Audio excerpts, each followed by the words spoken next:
Disturbing facts that will probably disturb you even if you're not easily disturbed. Part 50. And today is going to be a very special episode of Disturbing Facts because it is going to be the first episode of a mini-series based off of the 7 deadly sins. Shout out to Ari for the suggestion. So without further ado, today we're going to talk about all things disturbing, Lust Edition. Lust murder, which is also called sexual homicide, is a homicide which occurs in tandem with either an overt sexual assault or sexually symbolic behavior. Lust murder is associated with the paraphilic term erotophonophilia, which is sexual arousal or gratification contingent on the death of another human being. As an example, Jeffrey Dahmer was a lust murderer.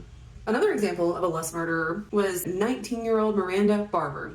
In 2013, her and her husband Elliot had been married for just 3 weeks when she asked her husband to try to kill someone with her. As just a little fun, couple's hobby. They used a Craigslist ad to lure Troy LaFerrera to his death.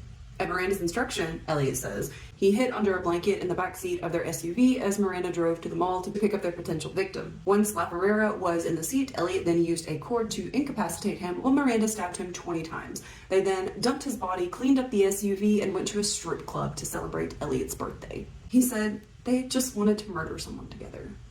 I'm no expert on hobbies, but I feel like there are other things that you can do together as a couple. Like, I don't know, a picnic that does not involve stabbing someone. In 2020, around 47,000 women and girls worldwide were murdered by an intimate partner or another family member. This means that, on average, a woman or girl is killed by someone in their family or an intimate partner every 11 minutes. If you are in your home and you do not feel safe, and you do not have access to pepper spray, tasers, knives, whatever, find you a can of Raid. It's a straight streamline, and it goes a lot further distance-wise than Mace does. So you could be on the other side of the room. And if you got really good aim, just saying, share to save a life. Crimes of passion refer to a violent crime, especially homicide, in which the perpetrator commits the crime against someone because of a sudden strong impulse of anger or jealousy rather than as a premeditated crime. Crimes of passion seem to be a bit romanticized, but that is not the case. It is not romantic, but it does have a high level of social and legal acceptance compared to just regular premeditated homicide. It's historically associated with France from the 19th century to the 1970s and until very recently, Latin America. Bianca Michelle Devins was an American teenager from Utica, New York, and she was 18 years old when she was murdered by her male acquaintance, Brandon Andrew Clark, on July 14, 2019. Following a botched suicide attempt, Clark was charged with second-degree murder. He subsequently pled guilty to the murder and was sentenced to 25 years to life in prison. Now, what's crazy about this story is that Devon's murder received considerable attention from the press and social media. Now, initial reports did provide misinformation. According to Clark, he and Bianca had a romantic relationship, and he got upset because he saw her kissing another man. Other people say that their relationship was more of a platonic one and not necessarily romantically involved at all. But the fact of the matter is, Clark shared videos and photos of the crimes that he committed to his Discord server. And a lot of people were taking his side, saying that she deserved it, saying she was a tease and she deserved what she got for being a tease.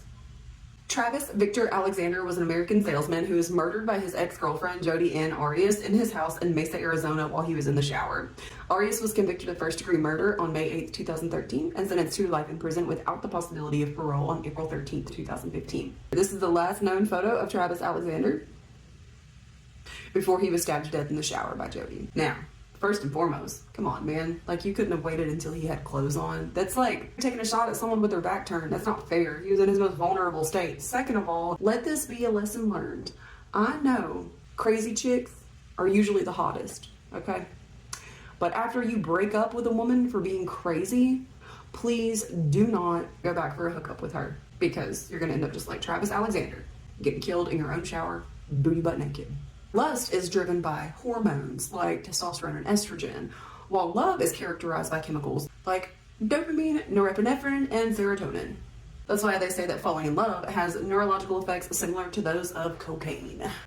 A group of researchers has shown that the use of intranasal oxytocin, or the love hormone spray, can help alleviate migraine headaches. Moreover, the effect is shown to be stronger in patients with chronic migraines. That might be the answer to those of you living in chronic pain from migraines. Just go and spray a little love juice up your nose. Not that kind of love juice. You're nasty. People at the same level of attractiveness are more likely to end up together.